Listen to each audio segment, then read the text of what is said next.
శ్రీ గురుభ్యో నమః. ఆరో స్థానం ఆరోగ్య స్థానం నుంచి మనం మాట్లాడుకుంటూ కేతు ఉన్నాను కాబట్టి మనిషిలో ఆ భావన తీసుకొస్తారు. ఎవరికైతే ఉదాహరణకి మీ జాతకంలో ఆరో స్థానంలో కానీ కేతు ఉంటే 12వ స్థానంలో రాహు ఉంటాడు. అంటే ఏదో ఒక సేవా కార్యక్రమం చేస్తూ ధనాన్ని వ్యర్థం చేస్తూ ₹1,00,000 ఉన్నాయి, సొంతంగా అన్నదమ్ములు అక్కచెల్లు వదిలేండి భార్య పిల్లలు ఉన్నప్పటికీ కూడా సేవా కార్యక్రమం కోసం ఖర్చు పెట్టేసేవాడు చాలామంది ఉంటారు. మన పిల్లల తర్వాత ముందు సేవ చేద్దాం, ఆరోగ్యవంతం చేద్దాం, వాళ్ళకు సమయంలో ఒక మంచి భాగాన్ని ఇద్దాం అనే తత్వంతో ఎవరైతే ముందుకు వెళ్తుంటారో ఇదంతా 12వ ఇంట్లో మనకు రాహు యొక్క ఖర్చు పెడుతుంటాడు, 6వ ఇంట్లో మనకు మోక్ష మార్గం చూపిస్తుంటాడు. ఖర్చు జరగాలి, మోక్షము జరగాలి. అంటే ధనం అన్నది చాలా లిమిటెడ్, అంటే ధనం వల్ల మోక్షం వస్తుంది అనే భావాన్ని పోగొట్టుకుంటారు వాళ్ళు. అంటే ఏంటంటే ధనం అనేది ఇమ్మెటీరియల్, వాళ్ళకి సేవే సర్వస్వము. కొంతమంది రాజులు కూడా చూస్తుంటారు, రాజ్యాలు వదులుకొని సేవా కార్యక్రమాలు మనం చూస్తుంటాం. కొన్ని సంస్థలు ఉంటాయి, వాళ్ళు ఎన్నో విషయాలు వదులుకొని మనకు సేవ చేస్తున్నట్టుగా కనబడుతున్నాయి. కొంతమంది పెద్ద బిజినెస్ మ్యాగ్నెట్స్ మనం చూస్తుంటాం, వాళ్ళకి వచ్చి కొన్ని 1000 కోట్లు వచ్చాయంటే అందులో 500 కోట్లు సేవా కార్యక్రమానికి ఇచ్చేసినట్టుగా ప్రకటన చేస్తూ మనకు టీవీలో కనబడుతూ ఉంటారు. ఏంటి ఆ సేవ?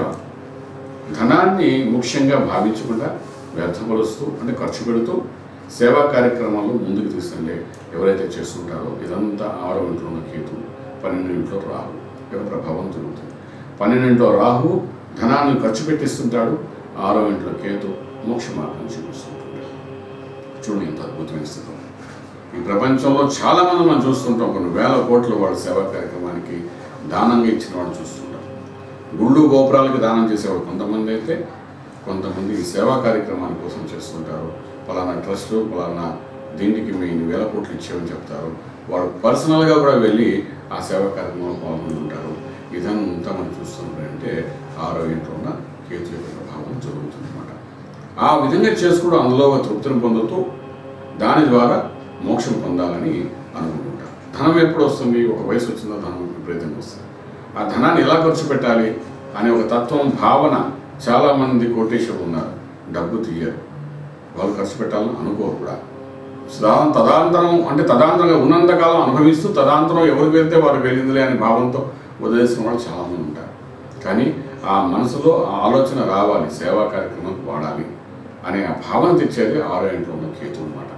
తెచ్చి ఆ విధంగా ఈ ధనాన్ని ఖర్చు పెట్టేస్తూ ఆయనకి మళ్ళీ మోక్ష మార్గం ఇస్తూ భగవతత్వాన్ని చెప్పడానికి ప్రయత్నం చేస్తుంది. మనం అనుకుంటాం చాలామంది కోటీశ్వరులు వాళ్ళు ఏంటి సేవ చేయట్లేదా? గుప్తంగా ప్రతి ఒక్కరూ ఈ రకంగా సేవ చేసేవారు మనం చాలామంది అనుకుంటారు.